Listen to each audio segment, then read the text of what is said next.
What's going on, y'all? I'm back with another video. Today I'm going over the 12-minute mile. So I can understand that that isn't a very impressive number, but to me it is because I used to have sports asthma. I did not know how to run correctly, and I would just run a 10-minute mile in like 8 minutes, but afterwards I would be gassed, my lungs would hurt, and I would just like hate life. I would not show up for the next day.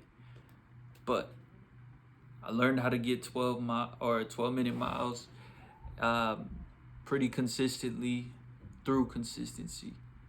What I started out doing was picking a pace that I would be able to stick with for 5 minutes. For me, that was 5 miles an hour. Super slow, I know, but it was little increments that I kept adding day after day after day after day. So I would start with 5 minutes at 5 miles an hour. I'll get that done and then I'll just walk the rest. And I like doing a little challenge where I put my hands on the heartbeat sensor and try and control my breath to get it down to 120 as quick as possible. As soon as I get it to 120, then I'm good to move on. But I can't move until I get it to 120. So that really also helped me control my heart rate and control my breathing as well, especially when I'm super tired. Because believe it or not, after that 5 minutes at 5 miles an hour, I was gassed. I just didn't have that type of stamina. But the way I grew to 12 minutes at 5 miles an hour, or 5.1 miles an hour now, is I added 30 seconds every single day.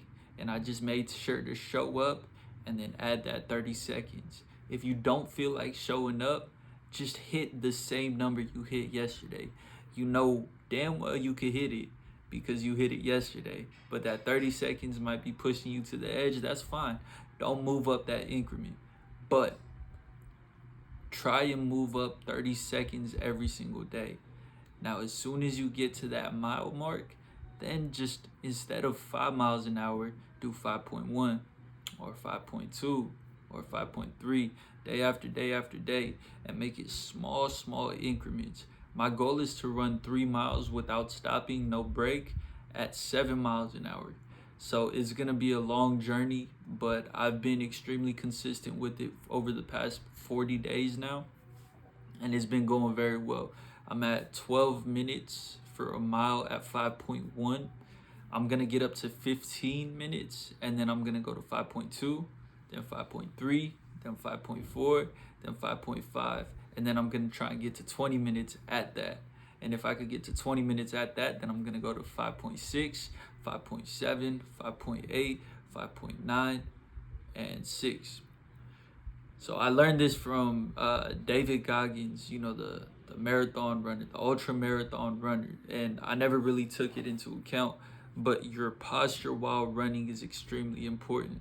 Also, you might want to try running without music, because if you have music on to keep a track of how fast you're running or how much time you have left, you might get into the music. Me personally, I get into the music and then I'll just run a little bit higher. I'll like jam out to my music, and by the time the song's over, I'll be gassed. I'll be super tired and not ready for the next like 5-6 minutes I have left, and I would feel like giving up.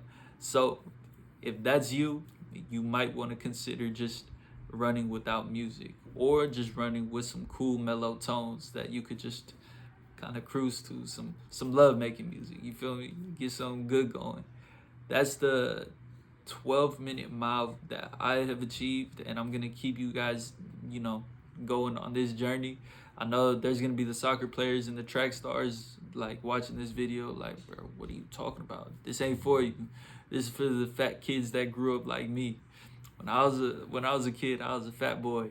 I didn't know how to run, but I had some strength. Now I'm turning into the opposite. I'm learning how to run, but I gotta get my strength going too. You feel me? So